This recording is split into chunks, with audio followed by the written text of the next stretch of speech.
ấy khá sĩ biểu định cho anh pa ấy cái bà về bà đây sẽ ôm pin tôi đi cô hi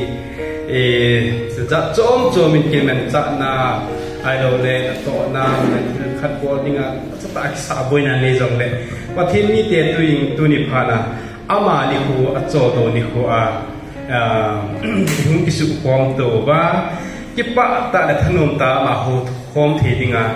và thiên đam là thế ấy và ấy cái lúc ta gì bên na bo ta chỉว่าcái bà thu sen salam anh bo đấy hè adi sen dunia hi nghe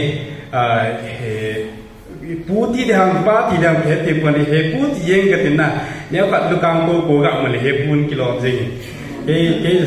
cái bộ hi lu kang lo wa he pu tu tam ni lo ye sai kan ku yo se he pu cao sang so ye cái paen ati pu te ni hin chale he pa ti dam he u ti dam na ma a hin nang ni no ho chum jong hung thật thì hung cái khổ phong phí gì cái bà thu xây lá cả sao thì năng hung diễn nông chơi thì lại cả sao thế này anh em one two three năng hung diễn anh nông chơi năng hung diễn anh nông chơi năng hung diễn anh nông chơi Giêsu ấy ho ấy nông xây năng ni hung diễn năng ni hung diễn anh nông cho mình năng ni hung diễn anh nông cho mình năng ni hung diễn anh nông cho mình Giêsu ấy ho ấy nông sẽ năng ho hung diễn anh nông cho mình năng ho hung diễn anh nông cho mình năng ho hung diễn anh nông cho mình Giêsu ấy ho ấy nông sẽ vui ông phải bảo vệ sát hữu cho kề dunia pathin thua kêu lim na điều hi live like Christian Kelngoi ta bằng Christian thì ban sa ka hung ikin ahin pathin thua kêu lim san tao na cham cha khai ni ka ti ta te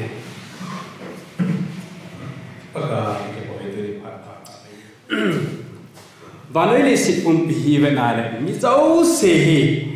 everyone think that I'm the best dấu gì cái mà hi mi dấu gì là à sang à tháp bên anh nó sắp bên hỏi bên tin à cái gì vậy đi sao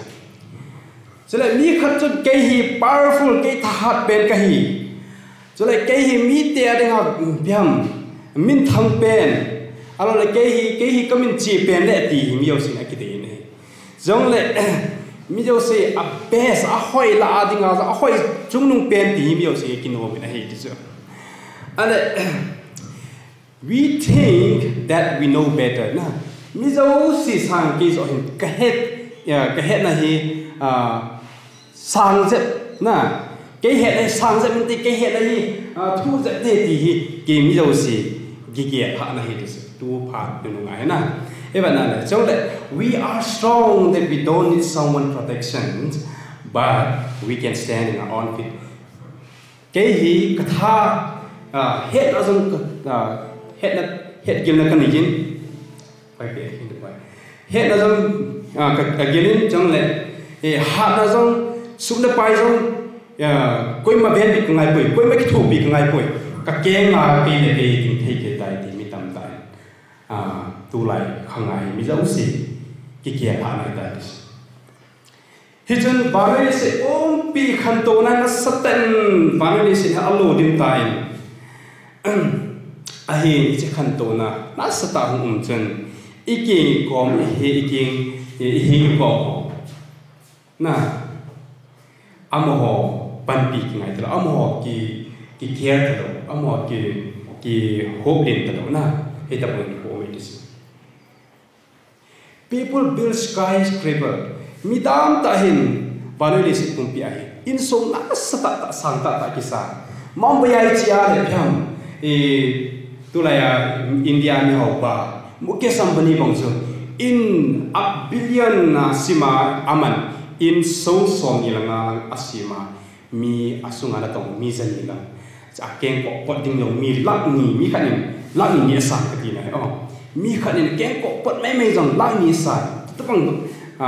khóc hi là chứ mi hậu sa tam tam in song ama com ama building com mà ama in song alo pizeng thoa thu pizeng ahin la akom vela sibet kinale slum area ki tuna in nei lo phiam lo nei lo polang lamdin pa ma na ki do a imungan slum area ngani ki hit ta bang hin ho chlai ho generation yo khanga omita nei mi khat awa house in song sa ta in song ki sa la ya at next door in kom cha na ho chu ep ka ne de ham ep ka don de ham ta bu ne cha thi len ki ka ku mang tam ta o mi ne his mi chau se hi independent ta amma chang ta ai jalen ta hin ko man ding ta thau nong so ke ta akin nong so ke ta na mi khat thu no ya huma chon dat aro le biham thu ni na get thi ta hin ko man ding ti ko ima sa nong ta pan we want everyone to be independent in our own fit na we think and act that we can survive by ourselves and we can do well by our own chana ibu to spem thele koi ma sa ban pi ngai ta poi koi ma cha biham ki tho pi ngai ta poi ka changa ke le ke ting thei ke tai ting mi fa no li sipum ke mi zo sin hita bong ki nga ki kia na he lung thim a lo ta he people want freely na we want to live freely free ta zalen ta mi zo si ka chama ka lending ti te sa na zi ai mi tam ta he along soon along dim ta ne they want to think and say and act that whatever they are doing is right ato atham zo siu akho sa zo siu chu kai ma kai ka thil bol hi di ben hi Christian hin ko azang kan ala kai Bible thu ma ka chi ke a hi di ben hi atia mai ama thi sang self righteous tam ta koi ma sa pan pi ngai ta lo hit ta banga hin ko at sanga hin ki chana hin ko mang chon phai ko mang tam ta ta apostle Paul in piti sayam tele for the time will come when men will put up with sound doctrine instead to suit their own desire mi tam ta ninunung lam le biung so dham tian mi ten thuil ki chi engai thelo ding he dis thil ki bol jo se ama ngai chat na ma thil an bo du he dis koi man mi hil thu hil ki chi ho cha ko lo tha tun tun wa ke hi mong di he tin pai ro chen ase tuin ka to nong kha cha pi ham te everyone dunia lai muna pathin ho wa hung to zo se hi mi thu pi to alin lal to ka se ho everyone wants to become someone great na koi ha great person who know lo se ko ta tung tip mi na sa kai nong poi ke mi va to the poi ke pham mi sa nga chung nung zo ko no mi this is ka this mi sa nga chung nung zo mi sa nga bo thi zo ka hi no mi this is ko ka tung ti ai ki pa mi sa nga bo thi ding mi sa nga hi the ding there is nothing wrong apoi na i ma sa lo he asit nam lo he everyone in this house of prayer this afternoon everyone wants to become someone great na mi zo sin mi khat hi ding hi ikot chiu a person whom people will fear to talk bad against you mi inunga mi khat in sei se na idi lo na sei se na in nei thelo na khop hi la thu nei ding na milin milat hi ding ti inup so ke so ilo ha sei mi sei se na pe mi mo na sei ngam lo khop hi la power nei ding ha na thu nei na nei ding a person whom all the people pay respect mi chau sin za na nei ding ti mi so ki dei so na idei lam so so he chu he yes, there is nothing wrong in that, but let us find together something quite opposite this morning from the Bible. Afternoon okay, afternoon time na.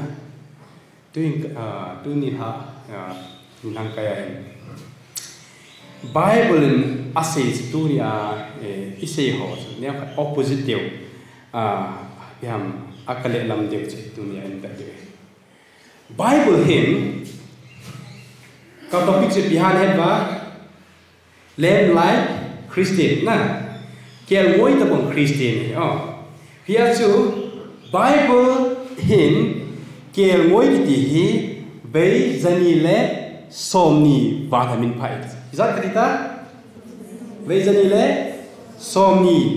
bei vahe amin phai ga he thi nga se ha sam somni le thum ga si te sam somni le thum chu ha pakai Kelngoi singai ching pa he dis na ale ani na la chu give away all this ale saya som ale thum chang bu problems na Chale John bung som ho ko bena le Kelngoi ching pha ka he dia na Chale Kelngoi zakhat la khat manga ka ho jo chan chin hoi mu be tam ta am hi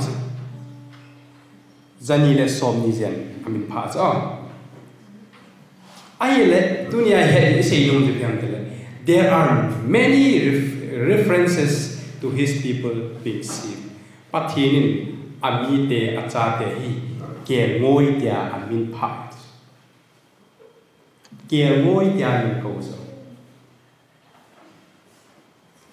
epidinga Kelngoi tia ami ta san cha te hi Kelngoi tia min pha dunia in se yo epidinga Kelngoi chal ho ti lo epidinga hompi kp ki tho ahara har ho rhino ho lo le sai pi ho Amin volo wa Kelngoi te amin vo he na ko ka pa ka Kelngoi te ati so na nu nem ki pa mi na yes dunia si ri hi chi Kelngoi sa nga ha jo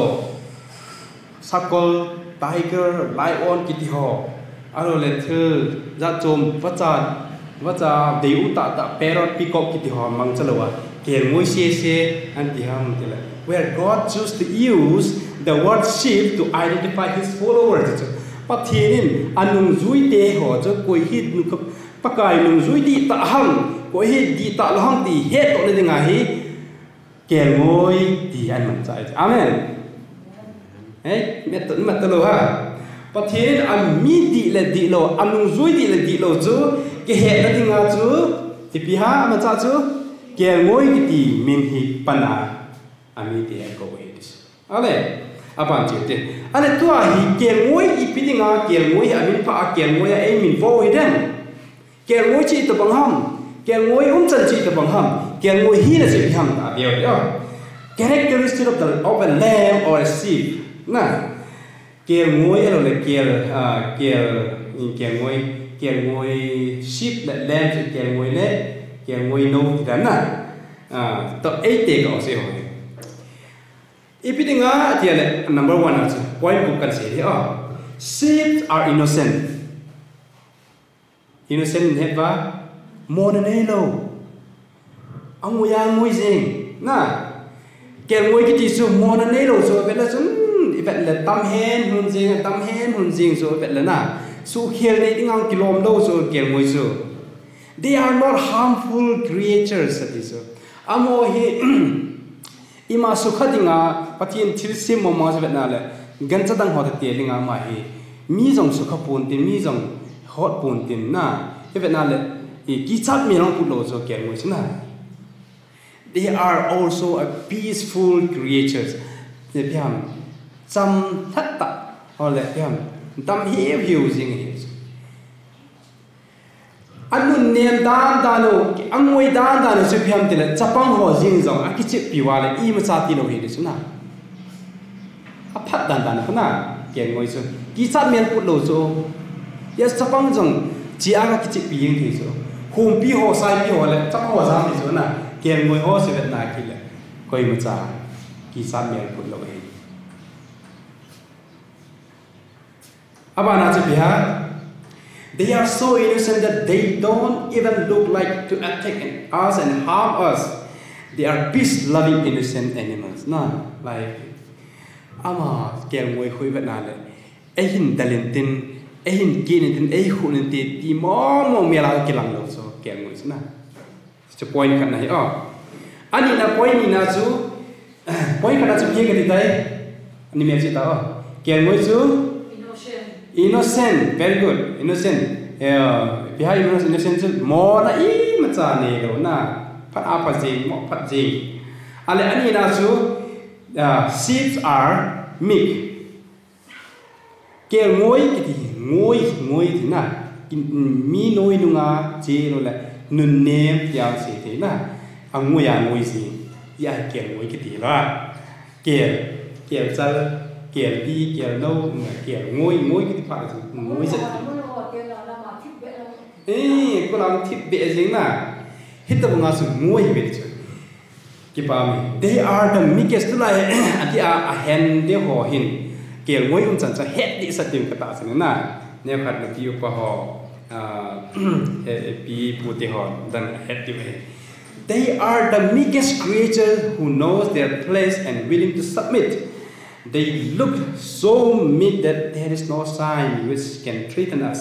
They simply follow their masters meekly. Like we say, ama ho chu anu nem dan chu mi no I dunga chi dan chu mo hin. Apu par hoi lai din mon jong mo hin. A ki pum pi thei ve chu. Ki pum pi thei submit na. Cho le ama chu threaten jong mi model jing alo le mi ta mo bob jing mer mo chu mier chi ne mo sa ani po bi chi amora bo thi sin pem te le nun nem ta apu pa na Kelngoi sing pa ap chin na kai na su tai chi sing na chu ani na khana chi bi ke tai amo chu mo na nei lo mo pa na pha jing Kelngoi chu ani na chu nun nem Kelngoi sin nun nem athum na chu sheep are useful Kelngoi chu very useful amana man phat jing man pha za na tama tam na ipi ki sanga Kelngoi ki sa no sa se te Kelngoi ki sa na point kali ni ka se te ne ayo ki za te ha ko ya ko si si heo ni mang na ni ko ya mi a zong na mi a zong ki hon thei ki ne sala so we can eat the meat na ani na la amul hey the wool okay ki pa mi da amul jong khu sam khon luma na to la dak ho chi a pyam north langa sia le Kelngoi mul he hom ji to 3 diet me kan mu 3 diet dia chan a chai na kana la dak langa ka chi na ko we to amul atan bana mul bana ko Kelngoi pa ho kon amul ku amai mer sinu ki mulo lewa ko mul khan sa wa pa kan a che na ko ta streaming ko bana chef to na cha pana ko amul ko sang kon lu ko ta an sin to yu se amana man phat na ala athum na la tam tam na na athum na chu Christmas phat le ko ba ke bo ging ju tung ti khung hoa sa ka so no ki mang ti so he da rồi khung cái gì của này hết số kể cái này bong vun Kelngoi vun cái tiểu na vun nó có mà mình phản gì đâm tạo gì thì mà là bản chỉ tạo thế nào amasa bên chỗ sheep are innocent na second as sheep are meek na nun nem athum na sheep are useful mà sao mà mình phá hi vậy ali na chẳng đạo chịu chứ ali na chỗ sheep are content Kelngoi chứ achan chung à lung oi Kelngoi kon mu ba complain mo na chi ka hasam chi ka nei poi chi ati kha lo zo vo sa ho hu la ngai to ta be them eo ve ta o kip phat la an na pi lo phat la phan thip chan ki ka ki pai he pu tiang sa sei lo chu ai ba chu Kelngoi ho chu bia cái kilo amu mang cho ni lung thay com lung tam com tuổi lâu lên na ham bao cho khá lung mấy thế lung rong mấy thế anh nè riêng cho chân chung lung vậy na hoi lai gam hi zong apu pan akai na su apu pa chu azu ye this sheep are content chan chung ang oi ale anga na su sheep are weak and dependent ken ngoi ho chu at mo at has some bin jong le mi khat chunga ki depend piha dependent mi khat chunga chu kingam mi khat a chu kinga ya na ti chu kiniem ti ta mi khat chunga kel ngoi chu hal samin a hat po in jong le pan pi ngai cha a he ti chu ki he na chu biham ti le sheep get lost easily kel ngoi ho hi bong ho to gen cha dang ho ta ti ding a chu kel ngoi hi among vo wi ti bai lam ta ki man sa thi hi ti a ji chu amo hi a che na ta chi ta pan pi ngai kha hi chu mo hi kai jing ke vet kol jing ke ngai amo hi phas sam hi bi ti individual sheep easily wander away from the flock while they gaze at this. Kel ngoi hon la se kel ngoi khat chu Allah wa anhat khom lo wa le pai lam tan ava among thi bi this. Chale het di chu Isaiah bung song ngale thun chang gup chaka singa Isaiah 53 verse 6. Ji tu ni kati text Isaiah 53 verse 6. It is Eho ibon sa ba kel ngoi banga ba mung lam itabe ibon sa ba ama te lam chi ki he chi itabe hindi chun Pagkain eho timo na abon sa ama chunga atutai. Amen na. Hiya chu kel ngoi ki ti hi va mang bai pan pi ngai chin tup jing ke ngai ai dan laya akimu chong le kel ngoi ki ti hi khat bei aloi apa ha to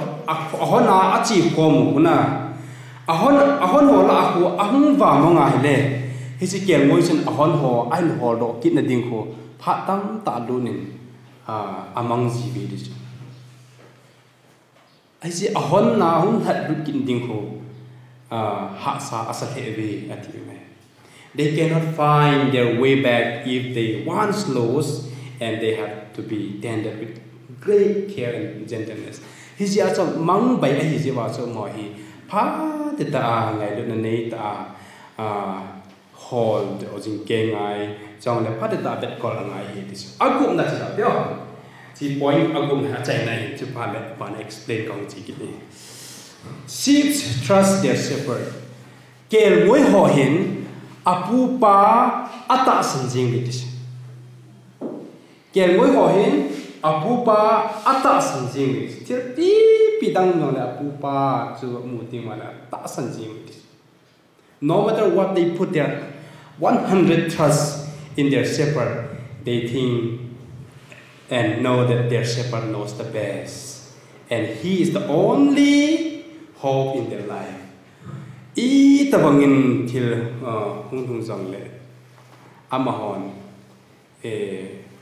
apu pa chu bo ata san ven chong apu pa bo chu apa pen a ching pen a ha pen a hoi pen a koi ven chong akinep naw me zo si chu ama adam ti now ahin ho so apu pao khuna king amidis amen na eastern culture eastern turkey so nam gam kai na chan mi khanin kel ngoi sang le sanga zen hi aching ahin kel ngoi aman bai dan chana chi sun en agani ka chan jikal en kuna agani ka mai chen minute izana ka zo chen call sila ai ji chen akel ngoi ti ho aniwa mang che kola hilut kambing 15,000 sang son ne sanga kel ngoi ho chu phát ra chín tụ lâu chứ xin có là khi đội viên thì cầm tàu đi giờ số kẻ mỗi cái gì phát ra chín tụ tiếng ngày đàn phát ra tiền tụ tiếng ngày đàn lại là kim nè anh ấy gặp việc đó ama seperti kita innocent ani nala meek Kelngoi chu nunnem athumna they are useful alina they are content ama cha chanjung alungoi anga nala ships are weak and dependent na ama chu hasami chong le pan pi ngai hebe abana agum na chula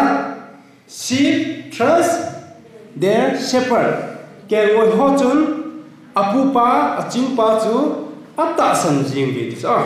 to ai anaga lu tawte now God call us a sheep pathine ne hoi Kelngoi ja ei ko hi pathine ami te se Kelngoi ja ei ko hi pathine na ho bung mi te se Kelngoi ja ei ko hi but why not lion ai lo le pidinga pathine kp ti hoi ko la ha na ha Kelngoi sa tha ha ho ai lo le sai pi ai lo le pham tiger ki thwa pathin e min bo lawa Kelngoi khal khal e hin tiu hang ke number 1 when God calls us as a sheep he wants us to be innocent pathin e ho Kelngoi ta e hin ko tiu le ipisa e ko nom ha me te le e ho Kelngoi banga innocent phating mona nei lo ding phacham kim ding ai ti nào amen. Simple living, harmless in nature, not threatening looks in us, but peace-loving people we ought to be. This is la này. Kelngoi anun nem banga che ho jong simple ta hin ko man ding jong le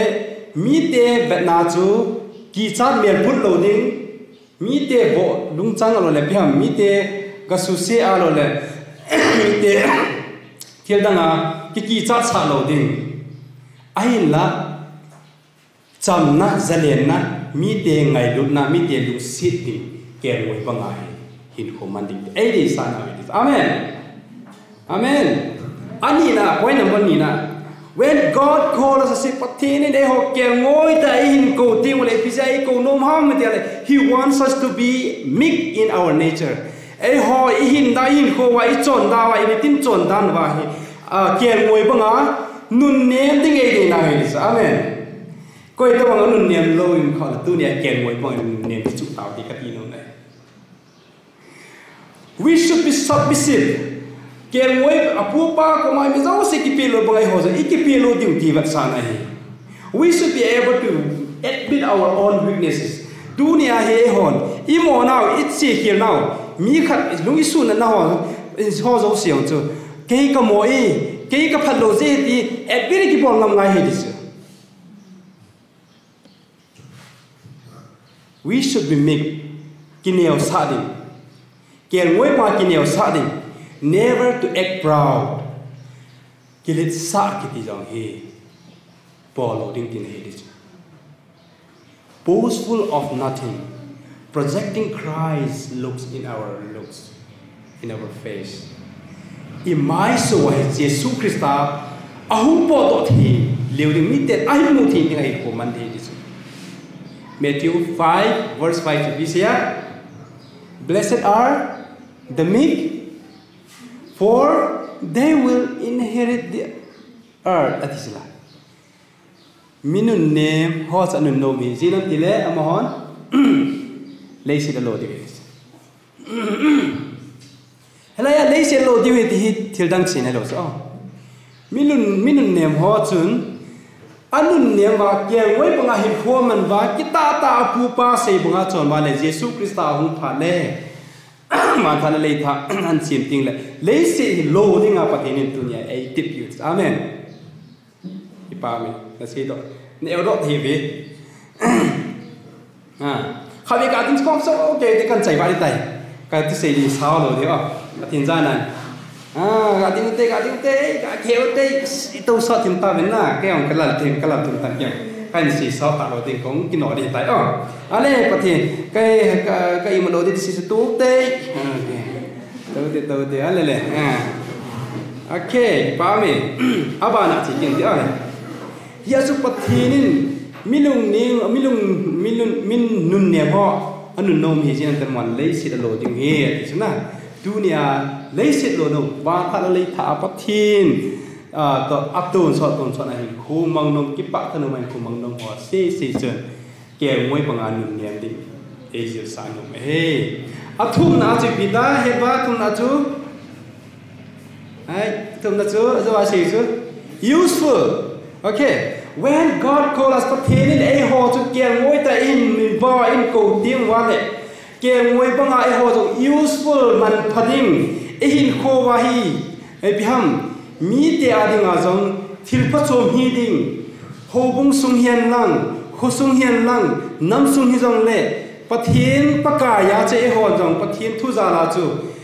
mi phat chom khat hi ding get away bang na mi phat chom khat hi ding ti azil sa no with this amen. Like a seed, its character we possess should be useful for other people. Kelngoi avun jong kimang thei, ata sa jong kinet thei. Maksang lai goloi lai supiam kithoi na ne mano. Na, jong le amul jong sangkol hoa kimang thei ki. Aman patna patil pachoma kiman banga. Ho jong isopi sangam te, him chan khom pi te. Inam sunga ding, hobung sunga ding, ho sunga ding a man pata hi thei ni wai patin dunia e he sa no me. Abana. Kasinum chu piam tele. Physically and spiritually we should offer our living for the betterment of our fellow being. Hagaw lam hile. Ta salam hile. Mi him chan khom pi ho ading adong mi te kinet na mi te phat chung pi na hi thei ting dunia het sa no me aban point lina je pita het ba God wants us to be content in every situation of our life na pathirin kelngoi da mi ta san cha te se kelngoi da ko nom je pi ya ko no ham te le Kelngoi ho banga hi anei chunga lung oi ding anei chunga changkim lung oi na nei thei dinga pathin ei ko lom naw it is dunia hi pa noi le si tung pia bele chun chan chunga lung oi lo ji na first divina pass jam le percentage sa ko mu lo ji atia kingai sia depression tha na ki khai bi tam pathin ni lo ho ai dong le thil anmu na chunga jong chu lung oi zo loi ko manga amalama pathi thua jong el zo to wai mang tam tam ahin christian te dunia het sinum jam tel chan chunga pathin ei pi zo siu ei na hi lung oi ding na mi abang khat chu mi thai hin khu jong mang umai thei abang khat chu anu la pa na ta tha jong mai thei ki ngai sin ai ko man mai thei Isong la ama adam ema idam bo bo wa kelngoi banga lung oya in khoi mana kelngoi banga chu ichan chunga lung oi ding ti pathinin dunia hi acha te ei he sa nom kino he apa na chi kino tin we should always be content in whatever circumstances. Okay, First Timothy bungu chang si chang ke chiga simuti ahi lung hai sela pathin mai sa hi phachon ta ahi chansigi aji chu e hon ban no ya hin I ma cha hin polun po be sule hi cha ko na jong I ma cha ko do thi ding ai poi ahi la e hon en ne chule ni chen pon sil ile yu le hi cha chu lung hai jing ding ahi lung hai jing ding ahi sang ko how lung ko hi ko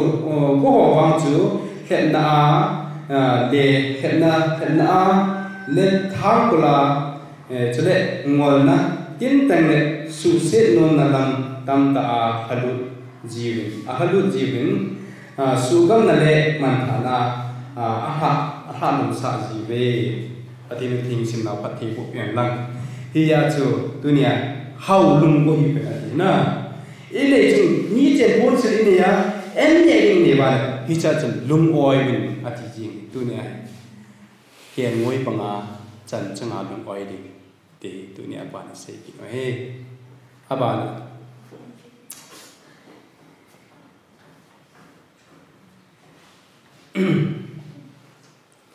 quay ngana pathirin ami te chu Kelngoi tia hin ko tiwale ama in ami te chu he want us to be weak and dependent to him has something ama minwa has something ama ngai chaki wa hi hin ko man ding ti pathirin he sanon ne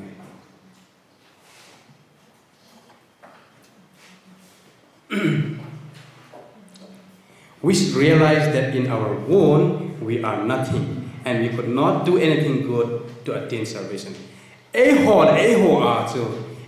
macha hu hing na kiti imu thelo dim he ti tunia e sanu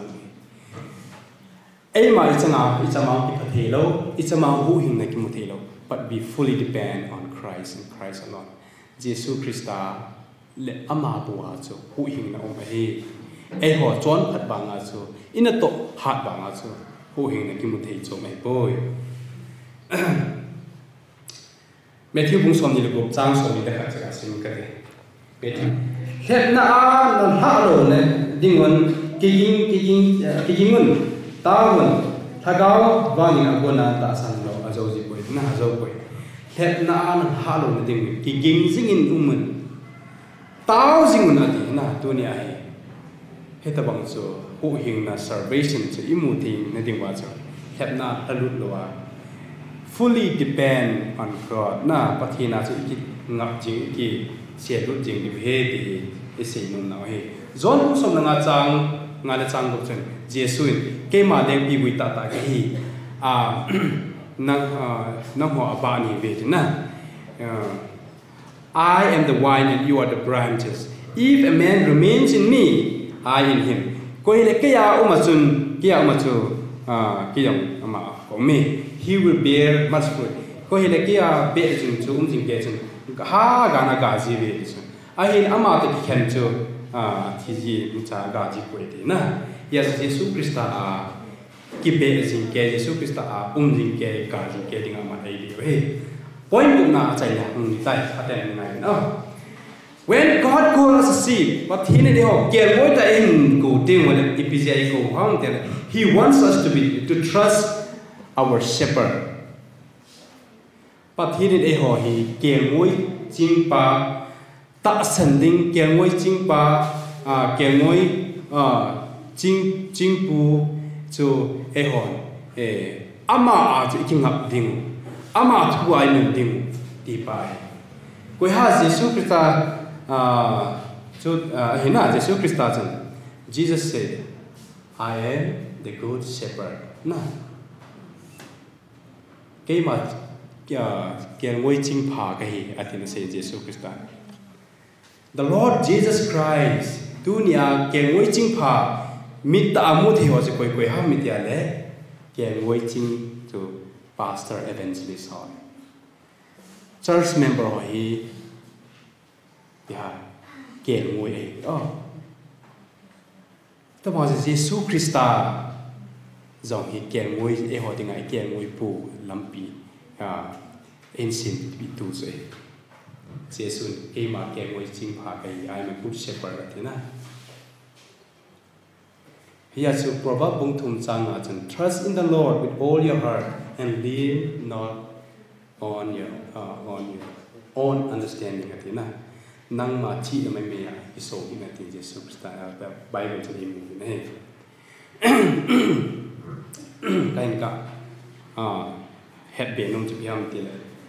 sheep are among the dumbest of all creatures sheep thil sim ho la hi na thil sim ho la hi gan cha ho la hi Kelngoi hi ya pau mo pen na pau the lo pen angai cha dong thum the lo